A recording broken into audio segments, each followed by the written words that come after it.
Welcome to Black Friday Blowout. My name is Melissa Thomas-St.Clair, and you're on my first page of my unit. If you follow with me, you'll see the first page is just a brief description of who I am. Very brief. I didn't want to go too in depth and get away from what the unit's purpose is. But it clearly states that I'm a 7th grade math teacher. And I really like Weebly because it allows me to do what I love to do, which is to bring real world experiences that's hands-on and fun. And this is exactly what that was. I've been teaching for 17 years at the middle school level, and this unit will focus on 7th grade math with the standards of finding discounts, double discounts, taxes, and tips. And I love that I focused on Black Friday because usually when I'm doing this unit, it's right around November, and we all like to shop, of course, and what a great way to tie in something real world with the Black Friday experience. So we're also going to be having a strong sense of mastery after this lesson or after this unit of percents, rational numbers, proportions, ratios, percents of change, percents of decrease, and percent of increase. So we're going to go to page 2, which is the lesson plan page. And the lesson plan page starts out with, if it's going to take a couple of seconds for me to scroll down, my computer is going slow. I want to make sure that I'm staying within.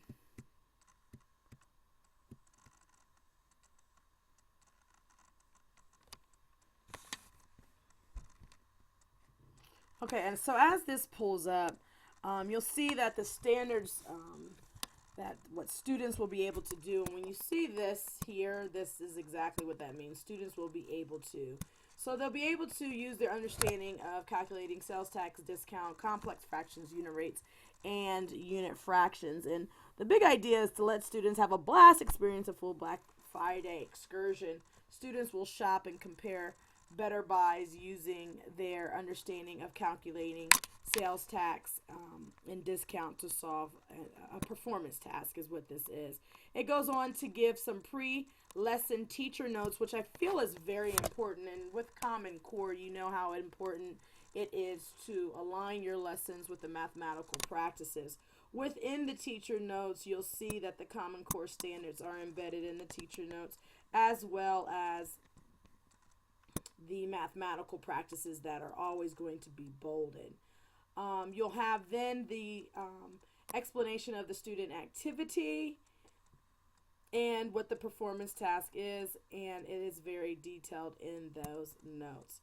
As I scroll down further, you'll have more of the exact activities that are embedded in the lesson plan. We also have the second, I wanted to break this down, the lesson plans. I wanted to break it down into mini lessons within the unit so it's not so cumbersome. So this next one is the students will be able to use a graphic organizer to organize their thinking in order to calculate the tax applied to items. And once again, it will have the pre-lesson notes. It will have an opener, which is a whole group instruction, a bell ringer, the mathematical practices, and the student activity and what to do with it, and then the closing. And then here's the actual graphic organizer that goes with that. And then here's the task sheet that goes with the original lesson or the first lesson. I embedded this. This could have actually gone into the next page, the assessment page, but because I have so many different assessments in the assessments page, I put some of the bell ringers that are accompanied with the lesson within the lesson plan page. And here's another activity that goes with the lesson. It is a very, very detailed unit that really targets the usage of percentages and the understanding of finding tax, discount, sale pricing, etc. But it's really utilizing items that a seventh grade student would actually go out and buy with their holiday money that they may get. So they're really involved in this because I don't care how old you are, whether you're 60, 50, 40, or 12, you want to save money. And the students, whenever they're utilizing this lesson, this unit, they're all about saving their money. Now, as we go back up to the next page, we'll go to the assessment page. And when we find the assessment page, you're going to find several different types of assessments, inclusive of formative assessments and summative assessments. It's important that throughout the unit that we're making sure that our students are being assessed ongoing throughout each of the lessons that are being taught throughout the lesson, and then a summative assessment. So as this pulls up, the first assessment that you are going to see is a homework. Now, please understand, homework should be assessments. So many of us have homework as a second category, but why do we give homework? We give homework to find out, did they understand what was taught for the day? So homework is a great formative assessment. And this formative assessment is just a quick one question. I'm a firm believer that students, less is more, and the quality versus the quantity. So that was the first assessment. There was the homework piece. And then we have an assessment that you can use summatively or formatively. It is actually something that could be done as an individual assignment, and then students can pair up and work with a partner and discuss their findings. This could be done in class. This could be taken home. This could be done as a bell ringer. This could be done at the end of the lesson. So I'm just going to scroll through without discussing each of these because of time, and just show you some of the assessments that I have included in here in the variety. So Ed Helper is a site that has really done a great job going back and aligning itself and becoming more rigorous. I enjoy Ed Helper. It's something the students can log on to at home if you have an account for your classrooms, or you as the teacher can find awesome resources. A lot of the bell ringers that you see here I have created myself, or I have found on a site that we use called Renaissance Learning. This here is a bell ringer, or once again it can be used as a summative as well. And they're just, I'm just going to scroll through really quickly so that you can get an idea of them all. Once again, my motto, quality over quantity. Exit tickets are a phenomenal way to find out what did my students learn in a short period of time for that day. Exit tickets and bell ringers are awesome. You can also give, what I like to say is your bell ringer, you can give to find out what prior knowledge and how they can use their prior knowledge before you actually teach the lesson, and then you can give the exit ticket to find out how much did they gain within that 40-minute time frame of your class. And what we are now, we are at the standards page, and as I scroll through the standards page, I have chosen to embed the Common Core standards, which are national standards. And here we have the introduction to the Common Core standards, which I think is very important for anyone who is a non-math teacher. This will give you a summary of the 7th grade standards as an overview. That will give you a better understanding of what the students are asked to do. And the standards that we're focusing on are in the ratio and proportional relationship standards, the number sense. We can also put some of those expression equations within this. Here are the mathematical practices that I talk so much about in depth. within the lesson and unit.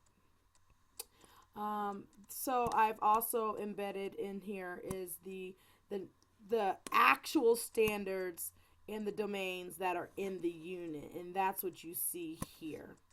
So here I have the NETS standards for the students and the teachers. And how you're going to go through this is you're going to highlight and right click, and it's going to actually take you to those standards. Instead of trying to type it all out or copy and pasting and having to scroll through, I thought, well, if a teacher needs them, they're here, and she can, or he can navigate as she sees fit. Otherwise, she or he, if he already is in the same content standard and doesn't need to do so, they can opt out of that. And just for saving space wise, but quite quickly, all you need to do is highlight and click on, and it pulls up. I wish I could say it pulls up very quickly, but as you can see, my computer's going slow. So here are the standards, and then once you get to the actual standards page, you can go to the standards here and find what you need thus far through just navigating through. So that was my standards page, and as we scroll back up, we'll hit the technology page. And I think it's really nice that you can see this happening real time. Some of them I've chosen to pause and start back up for the sake of time, but I think it's nice to see this happening in real time.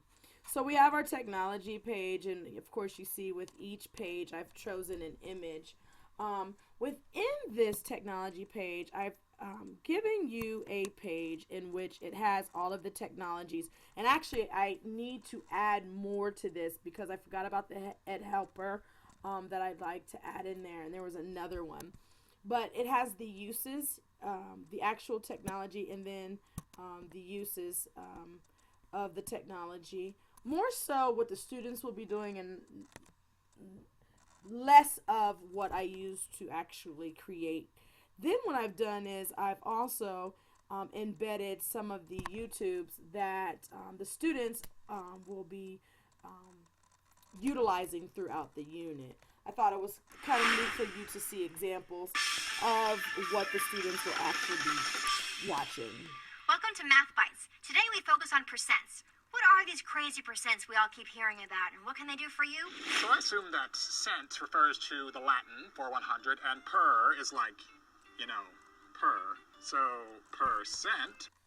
So, and that's just a fun video that the students can see. For the peer review page, I've opted for a embedded survey that you'll fill out. And there's actually two surveys here. There's a part 1 and a part 2. And once you have completed the survey, just hit submit. Lastly is my reflection page, and I've just given a brief summary on how I felt about EDCI 522 and how I felt about the experience and the actual final project and how I plan to utilize it. So I hope that you've enjoyed going through my unit with me. Please fill out the survey form, and I look forward to your feedback.